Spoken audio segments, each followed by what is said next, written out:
चलिए अपने कार्यक्रम में हम खबरों की शुरुआत करते हैं, लेकिन ये खबर किसी चमत्कार से कम नहीं है, क्योंकि वाकई एक चमत्कार हुआ है। किस्मत का खेल इसे कोई कह रहा है, कोई चमत्कार कह रहा है, कोई सीट नंबर 11A का करिश्मा। इस वक्त अहमदाबाद में हुए प्लेन क्रैश को लेकर तमाम थ्योरीज के बीच चर्चा उन विश्वास की है जिनके साथ हुए चमत्कार को दुनिया नमस्कार कर रही है। विश्वास कुमार रमेश लंदन जा रही फ्लाइट में सवार थे। वो ड्रीम लाइनर के सीट नंबर 11A पर बैठे हुए थे। जब प्लेन क्रैश हुआ तो वो आश्चर्यजनक तरीके से बच गए। जी हाँ, विश्वास कुमार रमेश की जुबानी उनके बचने की कहानी सुनेंगे, लेकिन उससे पहले आपको दिखा देते हैं कि कल हादसे के दौरान वो कैसे सामने आया और कैसे पता चला कि विश्वास कुमार रमेश उसी विमान में सवार थे जो उड़ान भरने के थोड़ी देर में आग के गुबार में बदल गया।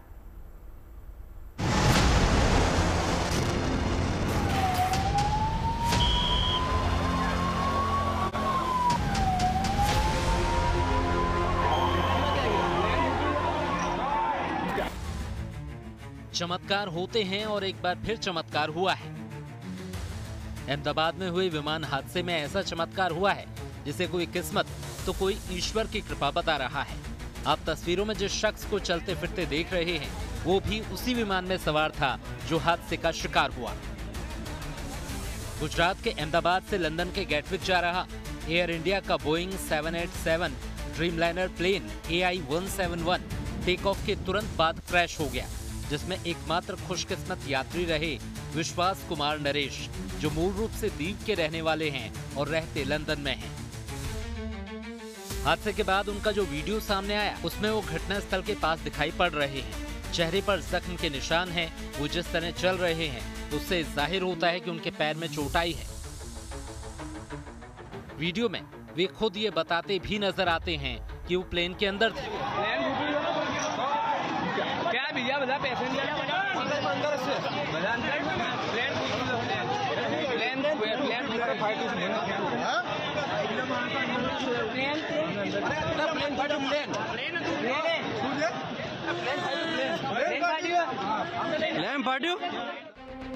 विश्वास कुमार रमेश के मुताबिक विमान के उड़ान भरने के 30 सेकंड बाद एक तेज धमाके की आवाज आई और वो क्रैश हो गया। उन्होंने घटना का जिक्र करते हुए कहा कि जब वो उठे तो मंजर बेहद भयावह था। चारों तरफ आग की लपटें थी। वो खुद बहुत डरे हुए थे। वो उठे और दौड़ने लगे।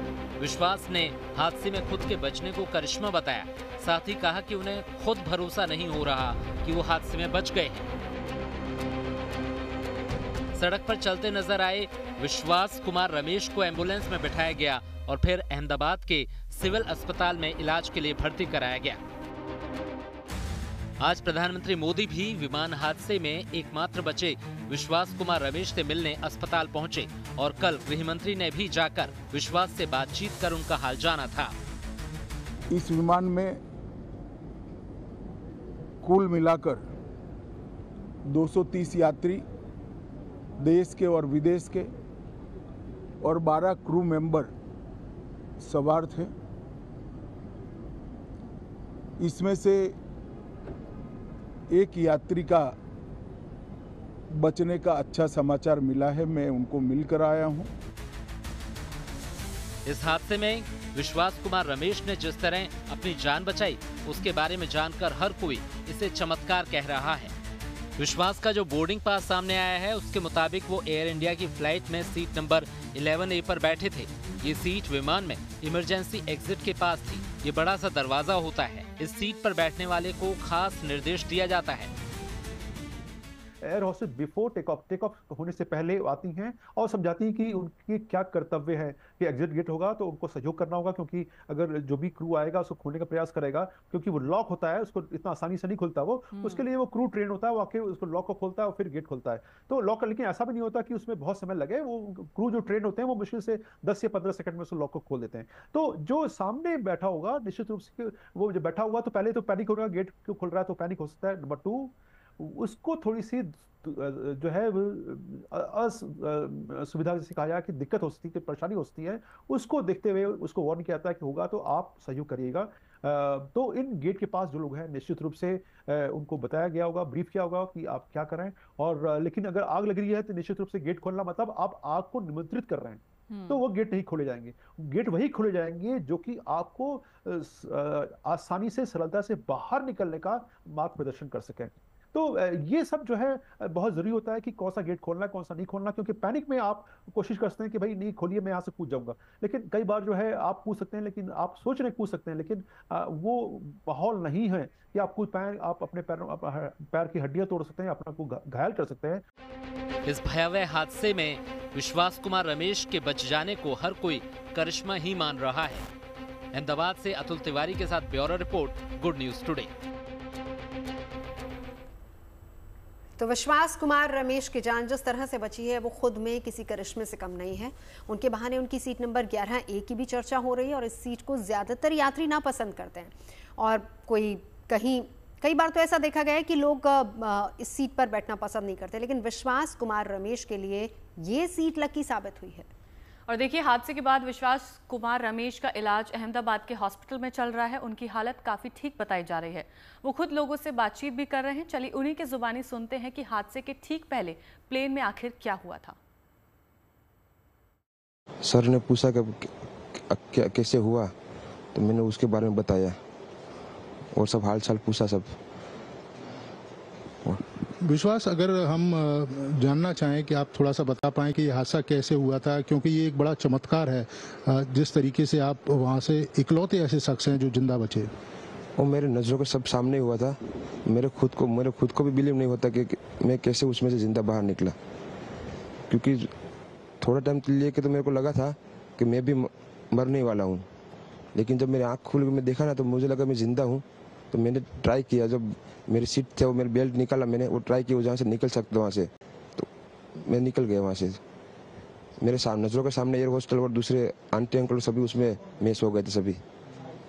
अच्छा, थोड़ा सा बता पाएं, जब जैसे ही टेक ऑफ हुई फ्लाइट, क्या हुआ था और अचानक से कैसे हादसा हुआ? टेक ऑफ के बाद 1 मिनट के अंदर ही जब टेक ऑफ हुआ ना, तो सडनली 5-10 सेकंड कैसे लगा जैसे स्टक हो गया वो। बाद में से मेरे को लगा कि कुछ हुआ। बाद में प्लेन में लाइट ऑन हो गई, ग्रीन और वाइट। बाद में वो पता नहीं, वो प्लेन टेक ऑफ ज़्यादा करने के लिए वो रेस तो बोलते हैं क्या, रेस दिया होगा ऐसा कुछ, और सीधा स्पीड में ही घुस गया जहाँ वो क्या था वो हॉस्टल था, एक हॉस्पिटल का। हाँ, हॉस्टल में। और सब सामने सब हुआ। ये जब फ्लाइट जब क्रैश हुई उस समय हॉस्टल पे लैंड की थी, उसी समय आप बाहर निकले थे? नहीं, क्योंकि आई थिंक मेरे को जब मैं जो साइड पे था ना, वो साइड हॉस्टल पे नहीं लैंड हुई थी। हॉस्टल के जो ग्राउंड फ्लोर है ना, जैसे नीचे, वहाँ लैंड हुई थी। तो मुझे दूसरे के बारे में मेरे को पता नहीं, लेकिन मैं जहाँ लैंड हुआ था ना, वो नीचे की साइड थी। तो जब वहाँ थोड़ा पेस भी था प्लेन के जब बाहर, तो जब जैसे मेरा डोर टूटा ना सब, तो मैंने देखा ना जब सामने कि थोड़ा इधर पेस है, मैं ट्राई कर सकता हूँ निकलने के लिए। तो मैंने ट्राई किया निकलने के लिए, तो फिर मैं निकल गया उधर, क्योंकि अपोजिट साइड पे था ना वो बिल्डिंग का वो था ना दीवार, तो उधर से कोई शायद नहीं निकल सका होगा, क्योंकि उधर पूरा उधर ही क्रैश हुआ था। मैं जो जहाँ था वहाँ थोड़ा पेस था। फिर भी मेरे पता नहीं मैं कैसे बचा हूँ, क्योंकि मेरे नज़र के सामने ही सब 2 एयर होस्टल वो अंकल आंटी सब उधर ही सब। आप पैदल चल के आए वहाँ से निकल के? हाँ, और थोड़ा जब आग लगी ना, मेरा लेफ्ट हैंड भी जल गया थोड़ा। फिर एम्बुलेंस मेरे को उठा लेके इधर आया हॉस्पिटल में।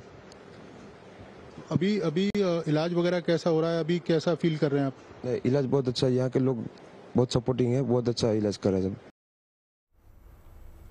वाकई जो बातें विश्वास कह रहे हैं उस पर विश्वास नहीं हो रहा है कि प्लेन क्रैश हुआ, और जिस तरह से वो क्रैश हुआ पूरे आग के गोले में तब्दील हो गया, और उस बीच वो बच निकले। उन्होंने बकायदा बताया कि शायद सीट बेल्ट भी उनका लगा हुआ था, एंड देन फिर उन्होंने निकाला, क्योंकि सीट पूरी सीट के साथ वो बाहर निकले। और जब ये निकले थे ना, तुरंत उसके बाद भी हमारी भी इनसे बातचीत हुई थी, तो ये काफी ज्यादा परेशान हो रहे थे। इस वक्त सिर्फ उन्होंने हमें यही बताया कि हाँ मैं जिंदा हूँ, मैं फ्लाइट में था और मैं निकल गया हूँ, मैं गिर गया हूँ, मैं कूद गया हूँ, ऐसे शब्द उन्होंने इस्तेमाल किए। हाँ, कल हमारी बातचीत हुई थी, उसके बाद फिर इनका फोन बंद हो गया था। तो ये एकमात्र जब हमने इनकी आवाज सुनी, ये बहुत ज्यादा घबराए हुए थे, लेकिन ये बच गए, ये इनकी खुशकिस्मती जाहिर है। सी बात है, आप उस ट्रॉमा से, क्योंकि अभी भी जब हमारे रिपोर्टर उनसे बात कर रहे थे तो एक लंबी गहरी सांस उन्होंने ली। इसी को कहते हैं जाको राके साइयां मार सके ना कोई। बिल्कुल, एक तरफ अहमदाबाद में हुई बोइंग विमान हादसे की जो तस्वीरें हैं वो देखकर पूरा देश इस वक्त स्तब्ध है, तो ऐसी कई कहानियां हैं जो लोगों को हैरत में डाल रही हैं। ऐसी एक कहानी उस भगवत गीता की भी है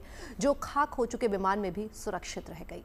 जी हाँ, हैरानी की बात यह है कि भयानक हादसे में जहां सब कुछ जलकर खाक हो गया, विमान के लोहे तक गल गए, वहीं राख के ढेर में भगवत गीता पूरी तरह से सुरक्षित मिली।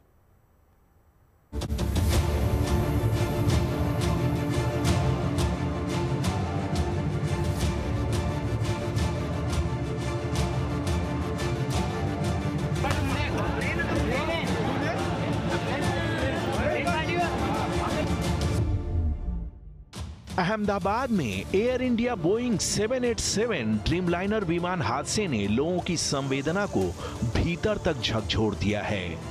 इस हादसे में मानव शरीर का जो हश्र हुआ है उसे देखकर 140 करोड़ हिंदुस्तानियों की रूह कांप उठी है।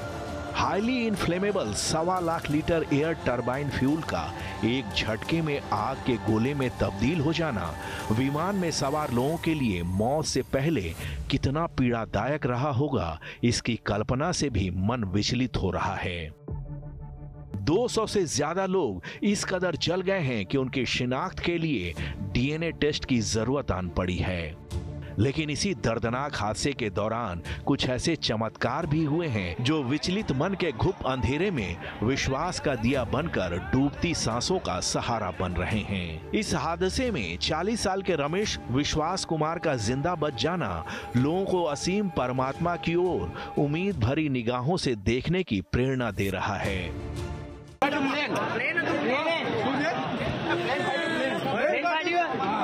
रमेश विश्वास कुमार का जिंदा बच जाना निसंदेह बहुत बड़ा चमत्कार है, लेकिन उससे भी बड़ा करिश्मा विमान के मलबे से सनातन के कालजयी ग्रंथ भगवत गीता का सुरक्षित प्राप्त होना है। वो तो हम नहीं बता सकते कि किसका, मतलब कोई तो रीड करता होगा तभी आई है, तो कहने का मतलब ये है कि इतनी गर्मी के अंदर भी मतलब 50,000 से ज्यादा लीटर होगा इसके यहाँ पे। तो ये प्रभु बदा की भी फोटो है अंदर, ये भगवान गॉड की भी फोटो है, सारी की सारी फोटो सेफ रही है। इतना भयंकर हादसा हुआ तो भी ये बुक को कुछ हुआ नहीं। ये भागवत गीता है महाभारत की अपने, ठीक है। तो सिंपल सी मैसेज है गॉड का, हम ऐसा मान सकते हैं, ठीक है, कि इसको अपना लो तो अच्छा है।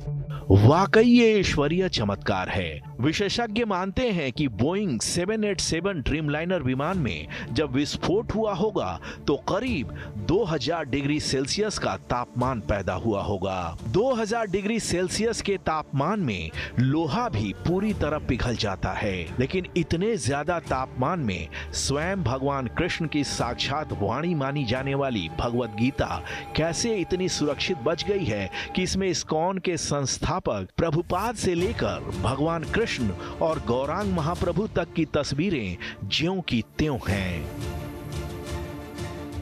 लीटर से भी ज्यादा यहाँ पेट्रोल रहा होगा और वो सारा ब्लास्ट हुआ है, और इतनी गर्मी के बावजूद भी मतलब लोखंड भी पिघल गया है, लेकिन इसको कुछ नहीं हुआ। इतने सेफली पेजेस है यहाँ पे, आप देख सकते हो, सारे के सारे पेजेस ओके हैं। विमान के जिस मलबे में लोहे के कलपुर्जे भी गल खप गए हैं, उसमें कागज की ये किताब कैसे पूरी तरह सुरक्षित रही, ये सवाल आस्थावादियों को तो संबल दे रहा है। जो अनास्थावादी या तर्क बुद्धिजीवी हैं, उनका दिमाग भी चकरा सा गया है, क्योंकि तर्क में इस विलक्षण घटना का जवाब नहीं तलाशा जा सकता। इसका जवाब अगर कहीं मिल सकता है तो उसी गीता में मिलेगा, जिसके दूसरे अध्याय के श्लोक में भगवान कृष्ण अर्जुन से कहते हैं, नैनम छिदन्ति शस्त्राणि नैनम दहति पावक न चैनम क्लेदयन्ति न शुष्यति मारुतः। इस श्लोक में अर्जुन को आत्मा की शाश्वत प्रकृति बताते हुए भगवान कृष्ण कहते हैं कि आत्मा को न तो शस्त्र काट सकती है, न अग्नि जला सकती है, न जल इसे गीला कर सकता है, और न ही हवा इसे सुखा सकती है। यानी आत्मा अजन्मा और अजर अमर है। अब आप भगवत गीता के इसी श्लोक के आधार पर इस विलक्षण वाकये को समझने की कोशिश करिए। दरअसल भगवत गीता सनातन के तमाम अनुपम ग्रंथों की आत्मा है, क्योंकि ये साक्षात सच्चिदानंद भगवान की आप्तवाणी है। और आप देखिए कि अहमदाबाद में हुए विमान हादसे में 2000 डिग्री सेल्सियस के घनघोर तापमान में भी ये ग्रंथ न जला न गीला हुआ। Bureau report, good news today. Ahmedabad में हुए भीषण हादसे के बीच एक चमत्कार की कहानी और भी घटी है। इस कहानी की किरदार भूमि चौहान है, जिन्हें भी प्लेन से सफर पर निकलना था, लेकिन वो फ्लाइट से पहले ट्रैफिक जाम में फंस गईं और उनकी फ्लाइट छूट गई। और उनकी फ्लाइट छूटना ही उनके लिए वरदान साबित हुआ। वो 10 मिनट की देरी से एयरपोर्ट पहुंची, जिसकी वजह से उन्हें फ्लाइट में बोर्डिंग की इजाजत नहीं मिली। भूमि उस वक्त तो परेशान हुई, लेकिन चंद मिनटों के बाद ही उन्हें प्लेन क्रैश की खबर मिली।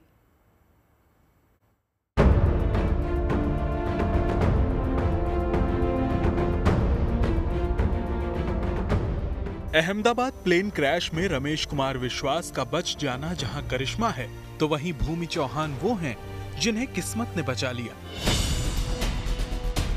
अहमदाबाद में एयर इंडिया की फ्लाइट AI-171 के हादसे में भूमि चौहान सिर्फ 10 मिनट लेट होने की वजह से बच गईं। ट्रैफिक जाम उनके लिए वरदान बन गया। ट्रैफिक में फंसने की वजह से वो विमान में नहीं जा सकी और उनकी जान बच गई। दरअसल लेट होने के चलते एयरपोर्ट पहुंचने पर उन्हें फ्लाइट में चढ़ने की इजाजत नहीं दी गई। एक्चुअली मैं वापस लंदन जा रही थी और मेरी फ़्लाइट का टाइम था 1:10 का, तो हमें पहुंचते थोड़ा 12:20 हो चुकी थी और 12:10 को एयर इंडिया वालों ने चेक इन और सब कुछ करना बंद कर दिया था। मैं वहाँ पे चेक इन के गेट पे पहुँचने के बाद मैंने उनसे रिक्वेस्ट भी किया कि अभी 10 मिनट ही थोड़ा लेट हुआ है, तो मुझे जाने दो, जो भी इमिग्रेशन और वो होगा मैं फटाफट से सब क्लियर कर दूंगी। लेकिन उन्होंने और वो उनकी सीनियर स्टाफ भी आए थे, उन सब से मैंने रिक्वेस्ट की, लेकिन वो तीनों जन ने मुझे वापस ही भेज दिया कि नहीं मैडम, अभी 10 मिनट की आपकी लेट की वजह से हम लोग को और 15 मिनट लेट हो सकता है, तो फिर इसलिए मुझे रिटर्न होना पड़ा था। जब वो मायूस होकर एयरपोर्ट से बाहर निकली और एग्जिट गेट पर पहुंची, तभी उन्हें फ्लाइट के क्रैश होने की जानकारी मिली। खबर सुनते ही उनके पैरों तले जमीन खिसक गई। वो कांप गईं और कुछ देर तक शॉक में रहीं। उनके मुताबिक अगर वो ट्रैफिक में न फंसती और वक्त पर पहुंच जाती तो वो भी उस फ्लाइट में होती। इस घटना के बाद भूमि ने कहा कि उन्हें यकीन नहीं हो रहा था कि सिर्फ 10 मिनट की देरी से उनकी जान बच गई। वो भावुक होकर कहती हैं कि मेरे गणपति बप्पा ने मुझे बचा लिया। तब हम ऑलमोस्ट एयरपोर्ट से तो घर के लिए निकल चुके थे और हम लोग गाड़ी में ही थे, और तभी हमने न्यूज़ देखा कि ऐसा प्लेन क्रैश हुआ है। और at the time I was feeling totally num and एक तरह से अच्छा मैं अपने भगवान का थोड़ा, माता जी का और सब शुक्रिया कर रही थी कि मैं बच गई। लेकिन दूसरी साइड ये भी था कि ये जो इंसिडेंट हुआ है वो बहुत ही थोड़ा टेरिफाइड है। हादसे की खबर जानकर भूमि के माता पिता को भी काफी दुख हुआ, लेकिन खुशी इस बात की थी कि बेटी प्लेन में नहीं चढ़ पाने की वजह से सही सलामत बच गई। शुक्रिया मानते हैं माता जी का कि उन्होंने हमें बचा लिया, बेटी को बचा लिया। छोटा बच्चा भी साथ में मेरा है। अच्छा, कितने लोग बोर्डिंग थे उन दो प्लेन में? एक ही वो था, लेकिन बच्चा मेरे पास छोड़ के गई थी। वो छोटा बच्चा छोड़ के गई थी। वो आज बच्चे की वजह से उसकी माँ बच गई है और इतनी माता जी की कृपा है कि वो सही सलामत है हमारे साथ। हादसे की खबर सुनकर वो तुरंत अपने घर लौट आई थी। भूमि छुट्टियों में भारत आई थी और वापस लंदन जा रही थी, लेकिन ट्रैफिक ने उन्हें रोक लिया और इसी देरी से उनका जीवन बच गया। Bureau report, good news today.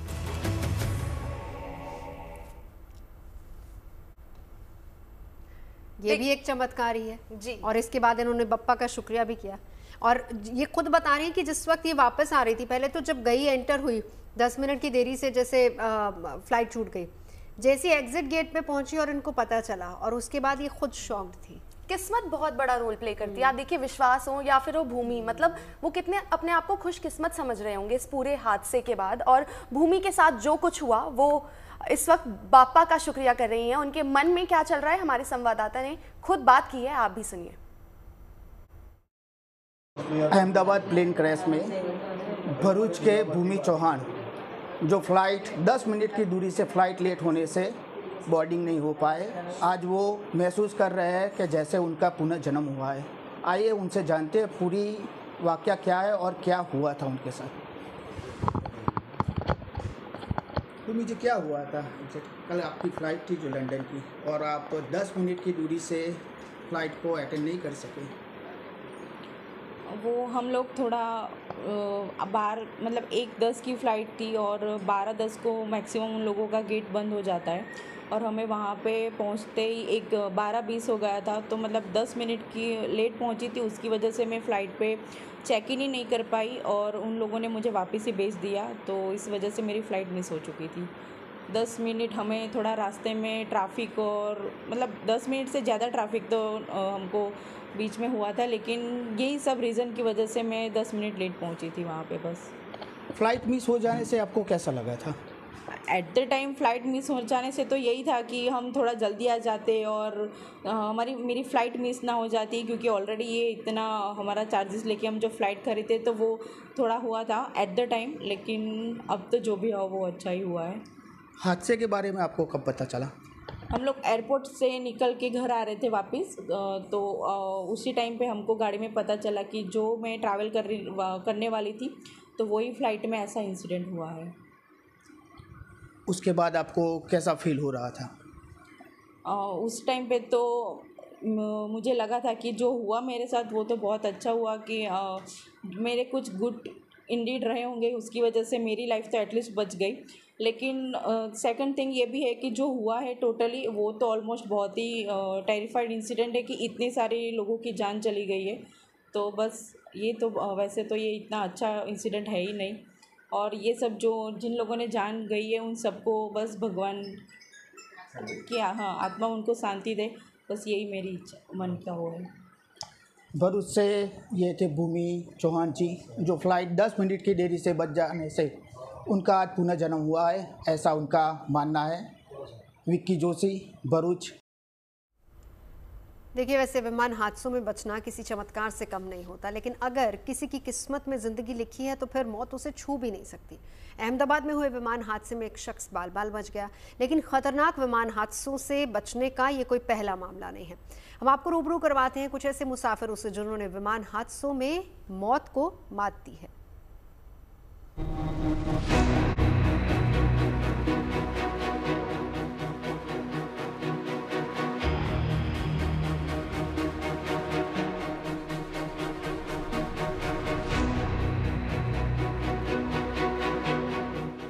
विमान हादसे आमतौर पर बेहद खतरनाक होते हैं और इनमें बचने की गुंजाइश भी कम होती है, लेकिन कई लोग बड़े ही चमत्कारी ढंग से ऐसे हादसों से बच निकलते हैं।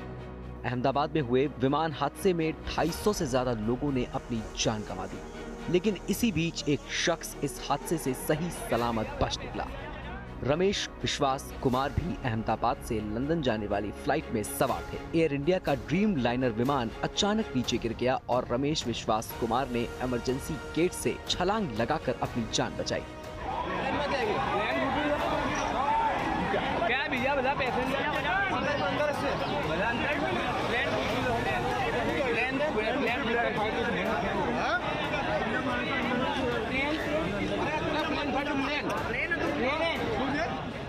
साल 2025 में लिलियाना एस्ट्राडा का बचना भी किसी चमत्कार से कम नहीं था। होंडुरास में उनका लहांसा एयरलाइंस का प्लेन क्रैश हो गया था। विमान पानी में गिरा और लिलियाना ने तैर कर अपनी जान बचाई। ली से मोक्पो 19 दिसंबर 2024 को हादसे का शिकार हुए थे। साउथ कोरिया के मुआन में उनका विमान क्रैश हो गया था। विमान में सवार मुसाफिरों में ली से मोक्पा इकलौते मुसाफिर थे जिनकी जान बची।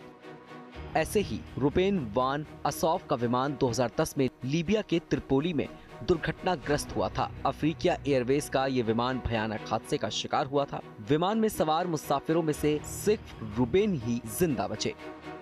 पाहिया बाकरी का विमान 30 जून 2009 को हादसे का शिकार बना। कोमोरोस द्वीप के पास यमनिया एयरवेज का ये विमान हिंद महासागर में गिर गया। बहिया करीब 9 घंटे तक समुद्र में विमान के मलबे से चिपकी रहीं। बाद में उन्हें रेस्क्यू कर लिया गया।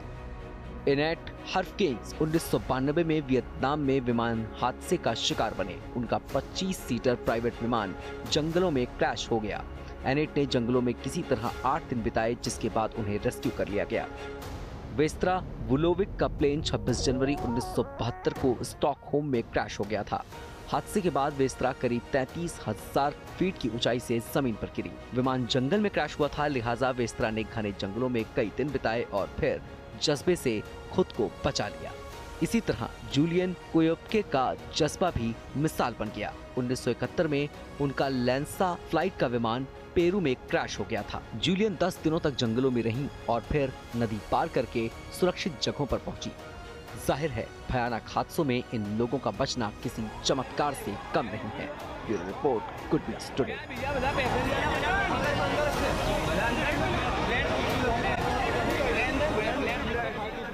चलिए अब बात कर लेते हैं मौसम की, क्योंकि जो मौसम का हाल है उसने सभी को बेहाल कर रखा है। इसी की बात अभी हम कर रहे थे। उत्तर भारत के लगभग सभी राज्यों में प्रचंड गर्मी पड़ रही है। दिल्ली, जयपुर, प्रयागराज समेत तमाम शहरों में पारा लोगों की अग्नि परीक्षा ले रहा है। गर्मी के आगे तमाम उपाय और जतन सब फीके पड़ रहे हैं। हालांकि देश के कुछ हिस्सों में आसमानी फुहारों ने राहत भी दी है। और देखिए, उत्तराखंड के हरिद्वार और चमोली समेत कई जिलों में बारिश से लोगों को राहत मिली है। पारा थोड़ा ही सही लेकिन नीचे जरूर लुढ़का है। तो वहीं मुंबई के बांद्रा में भी बादलों ने थोड़ी मेहरबानी की है और हल्की बारिश के बाद यहां भी तापमान में थोड़ी सी गिरावट दर्ज की गई है।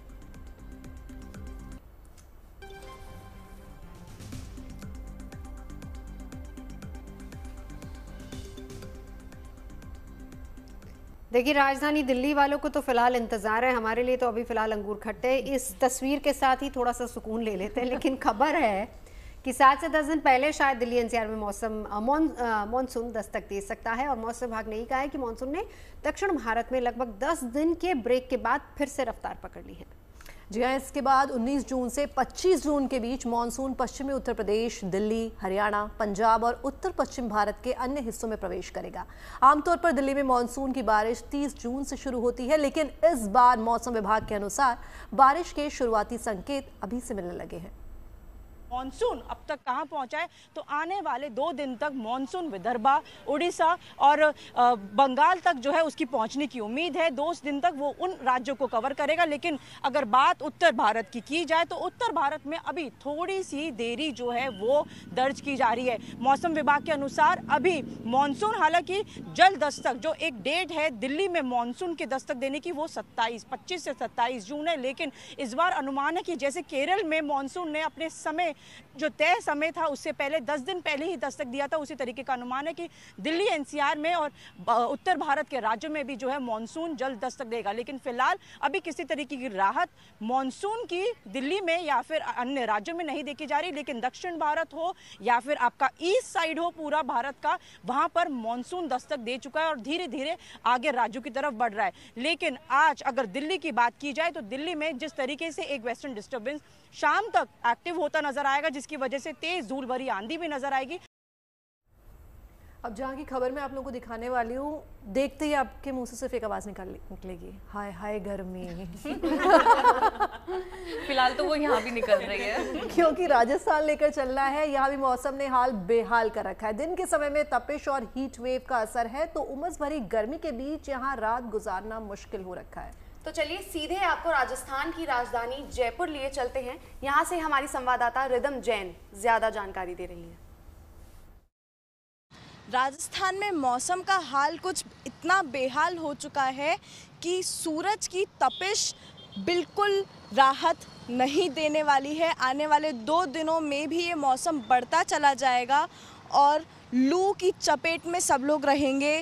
राजस्थान में जयपुर सहित 12 शहरों में पारा 45 पार जा चुका है, जो कि सामान्य से 5 डिग्री ज़्यादा है।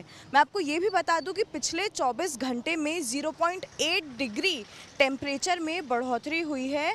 और सुबह तो ठीक है, दोपहर का भी कह सकते हैं कि लू का समय रहता है, पर रात में भी वो गर्म हवाएं महसूस अभी यहाँ पे की जा रही है। रात का पारा भी 32.2 डिग्री रिकॉर्ड हुआ है।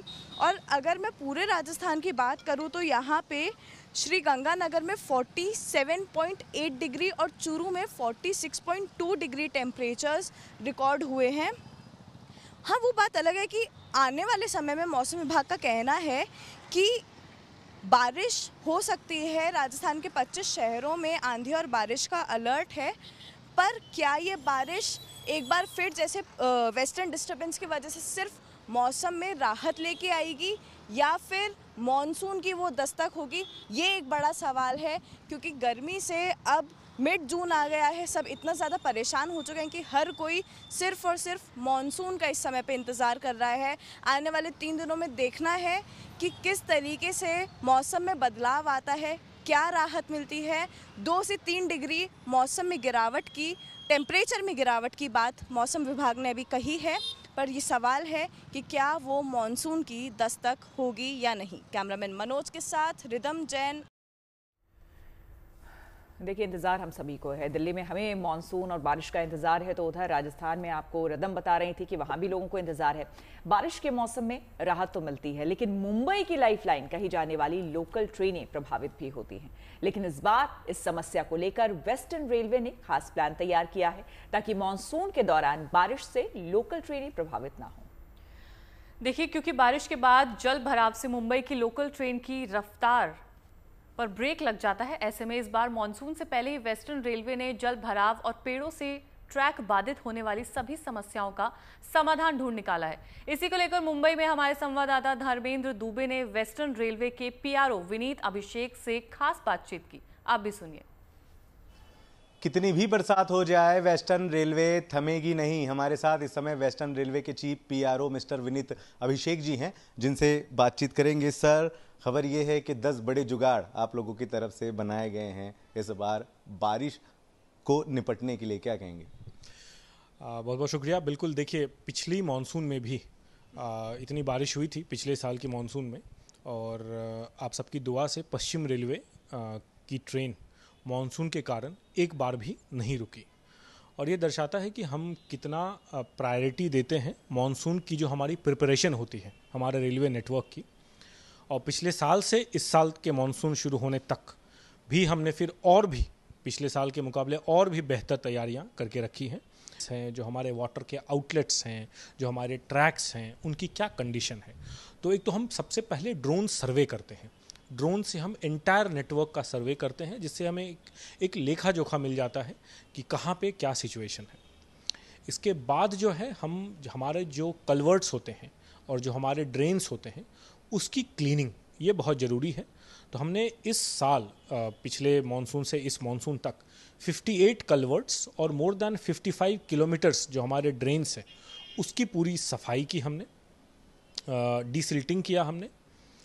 इसके साथ ही ऑलमोस्ट 5 किलोमीटर 3.5 किलोमीटर नए हमने ड्रेन्स बनाए, और करीब 5 किलोमीटर हमने रिटेनर वॉल, जो ड्रेन के साइड में जो वॉल्स होते हैं कई बार वो ख़राब हो जाते हैं, उनको भी हमने बनाया, ताकि जिससे ड्रेन में कोई कचरा ना गिरे। हमसे बात करने के लिए साफ तौर से वेस्टर्न रेलवे द्वारा कहा यह गया है कि कितनी भी बारिश हो, तैयारी बहुत ही ज़ोरदार तरीके से हो चुकी है।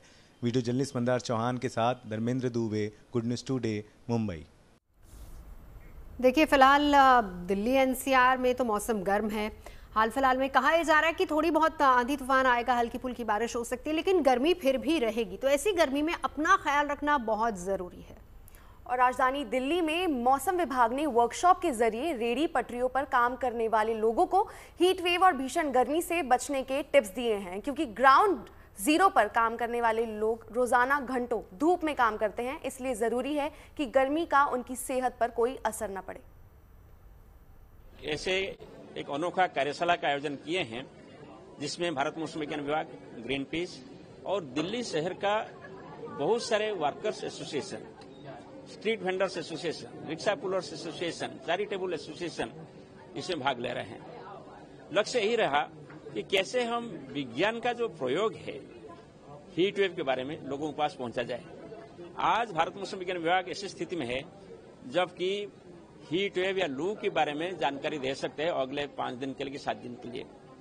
जैसे आपको पता होगा, अभी उत्तर पश्चिम भारत में लू चल रहा है, दिल्ली में भी लू चल रहा है, इसका पूर्वानुमान जा रहे हैं, सतर्क सूचना जा रहे हैं।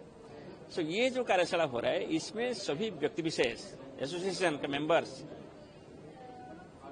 इकट्ठा हो रहा है हीट वेव के साथ लड़ने के लिए और जानमाल का जो नुकसान हो रहा है इसको कम करने के लिए।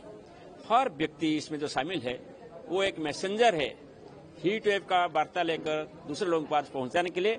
ऐसे ही पूरे समाज, जो समाज की वजह से हम लोग आगे बढ़ रहे हैं, ग्रास रूट लेवल में जो लोग हमको सपोर्ट दे रहे हैं पूरा समाज को, वो सभी के लिए बहुत जरूरी है। उनका भी स्वास्थ्य ठीक रहना चाहिए, उनका जीवन भी सुरक्षित रहना चाहिए। इसलिए ये जो कार्यशाला हम सभी को प्रेरणा देगा, हम सभी को एसेस करने के लिए एक सुযোग दे रहा है कि हम क्या क्या पदक्षेप ले हैं और पहले और आने वाले दिन में क्या पदक्षेप लेना चाहिए। देखिए, गर्मी बेहद ज़्यादा है और खुद का ख्याल रखना उससे भी ज़रूरी है। तो चलिए अब आपको बताते हैं कि आखिर आप इस भीषण गर्मी में कैसे खुद का बचाव कर सकते हैं। इस पर हमने डॉक्टर से सलाह ली है, तो उन्होंने क्या कुछ कहा है आपको सुनवाते हैं। हम लोग ठीक है, सब लोग अपने हर रोज़ के रोज़मर्रा के काम के लिए बाहर निकलते हैं, बिजी रहते हैं, अपने ऑफिस के लिए निकलते हैं कहीं। कोशिश ये करें कि हम जो हाई जो टाइम है, पीक गर्मी का टाइम है, वो है 11 से 5 बजे या 4 साढ़े 4 बजे तक। कोशिश करें कि उसमें हम अपनी एक्टिविटी को लिमिटेड रखें। अगर फिर भी निकलना है पड़े तो कोशिश ये करें कि हम कुछ कैप का यूज़ करें, हैट्स का यूज़ करें, अम्ब्रेला का यूज़ करें, या फिर अगर कोई ऐसी व्यवस्था ना हो और आपको ज़्यादा रोड पे ही रहना पड़े तो कोशिश ये करें कि बार बार बीच बीच में आप रुकें और किसी छाया वाली जगह या शेडी एरियाज में थोड़ा सा रुकें। और बराबर इम्पॉर्टेंट चीज़ ये कि आप अपने आप को हाइड्रेटेड रखिए। Hydration is the key element इस गर्मी से बचने के लिए। क्यों? क्योंकि हमें सिर्फ ये नहीं है कि आप अपने शरीर से आप जो लूज कर रहे हैं उसके बारे में आपको एस्टिमेट भी नहीं लगेगा कि आपने कितना वाटर शरीर में आपने लूज कर लिया, क्योंकि आप अपने स्किन से भी लूज कर रहे हैं, उसका तो कोई एस्टिमेशन है ही नहीं। तो कोशिश ये करें कि आप बार बार बीच में रुकें, शेडी एरियाज में जाएं, आप अपने आप को हाइड्रेटेड रखें, थोड़ी थोड़ी देर में एटलीस्ट 200-400 ml पानी पिएं अगर आपकी इतनी ज़्यादा एक्टिविटी है, आउटडोर एक्टिविटी है। नहीं तो कोशिश ये करें कि आप अंदर रहें, अपने शेडी एरियाज में रहें। वर्क शेड्यूल इस तरह से ऑर्गेनाइज करें कि आप जो पीक गर्मी का टाइम है उसमें आपको बाहर ना निकलना पड़े। देखिए, कुल मिला के कहा यह गया है कि अगर आपको बाहर निकलने ही है तो ज़्यादा से ज़्यादा हाइड्रेटेड अपने आप को रखना बेहद ज़रूरी है। गीतिका, ये बताइए कि अक्सर गर्मी की बात जब हम करते हैं, खास करके दिल्ली वाले, तो हम सिर्फ गर्मी की बात करते हैं, लेकिन हम कभी ह्यूमिडिटी की बात नहीं करते। बिल्कुल, है ना? लेकिन ह्यूमिडिटी की बात होती है सबसे ज़्यादा, स्पेशली दिल्ली एनसीआर में तो ह्यूमिड जो है मुझे लगता है काफ़ी कम होता है। अगर हम मुंबई की बात करें तो मुंबई में ह्यूमिडिटी ज़्यादा है, लेकिन हम अब यहाँ भी ह्यूमिडिटी की बात कर रहे हैं क्योंकि आपको बता दें मौसम की बेरुखी इतनी ज़्यादा है कि उस सुकून से हमें रहने नहीं दे रही है, ना दिन में ना रात में। गर्मी तो गर्मी, ऊपर से यहाँ पर उमस ने जीना मुहाल कर दिया है। ऐसे में अब लोग टकटकी लगाए हुए उम्मीद भरी नजरों से सिर्फ इंद्रदेव की ओर ही देख रहे हैं। बिल्कुल, लोगों को यकीन है कि अब इस गर्मी से इंद्रदेव ही राहत दिला सकते हैं। और इसी यकीन के साथ गुजरात के नवसारी में पारसी समुदाय के लोग सदियों पुरानी परंपराओं का निर्वहन कर रहे हैं। देखिए रिपोर्ट।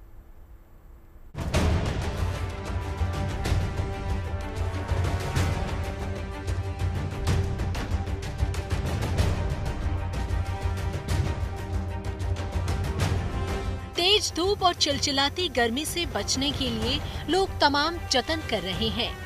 उमस भरी इस गर्मी के आगे इंसान अब बस बेबस ही नजर आ रहा है। कोई तरकीब, कोई जुगाड़, कुछ काम नहीं आ रहा। ऐसे में अब लोगों की आस सिर्फ इंद्रदेव पर ही टिकी है, जिनसे बारिश के लिए दुआ की जा रही है। कुछ ऐसी ही तस्वीर गुजरात के नवसारी से भी सामने आई है, जहां अच्छी बारिश के लिए पारसी समुदाय लोग परंपराओं का निर्वहन कर रहे हैं। पारसी समाज की इस परंपरा के मुताबिक आज वमन रोज है, जिसे पारसी समुदाय के लोग खिचड़ी के रूप में भी मानते हैं। इसमें घर घर से खिचड़ी बनाने का सामान, जिसमें चावल, दाल, तेल समेत तमाम सामग्री इकट्ठा की जाती है। और इकट्ठा किए गए इन सामानों से प्रसाद के रूप में खिचड़ी बनाकर पशु पक्षियों को खिलाने की परंपरा है और बाद में उस बचे हुए प्रसाद को लोगों में बांटा जाता है। कहा जाता है कि इस परंपरा को निभाने से अच्छी बारिश और फसल की अच्छी पैदावार होती है। आज पारसी लोग का बहुत बड़ा दिन है। बहमन महीनों और बहमन रोज ये महत्वपूर्ण दिन है। उस दिन पारसी लोग मेहुलिया के लिए यानी बारिश के लिए प्रार्थना करते हैं। गीत गा के पारसी लोग पारसी घरों में जाके दाल चोखा ये सब मांग के पारसी लोग इकट्ठा होके वो बनाते हैं और खिचड़ी बनाते हैं। खिचड़ी बाद तो प्राणी पक्षियों को हम खाने के लिए देते हैं, खिलाते हैं। बाद में हम सब साथ मिलकर खाते हैं। और ये दिन का महत्व यही है कि ज़्यादा बारिश आए, अच्छी फसल हो। पारसी समुदाय में अच्छी बारिश के लिए खिचड़ी बनाने की परंपरा सदियों से चली आ रही है, जिसे खुशहाली का प्रतीक भी माना जाता है। लेकिन मौसम की बेरुखी मेहरबानी में कब तब्दील होगी ये कहना बड़ा मुश्किल है। लेकिन इंसान अपनी ओर से हर उन परंपराओं को निभाने में जुटा है जिनसे अच्छी बारिश की उम्मीद और आस जुड़ी है। नवसारी से रौनक जानी के साथ bureau report, good news today. चाय पर चर्चा में फिलहाल इतना ही। आप रखिए अपना बहुत ख्याल। मिलेंगे आपको सोमवार शाम 5 बजे चाय पर चर्चा।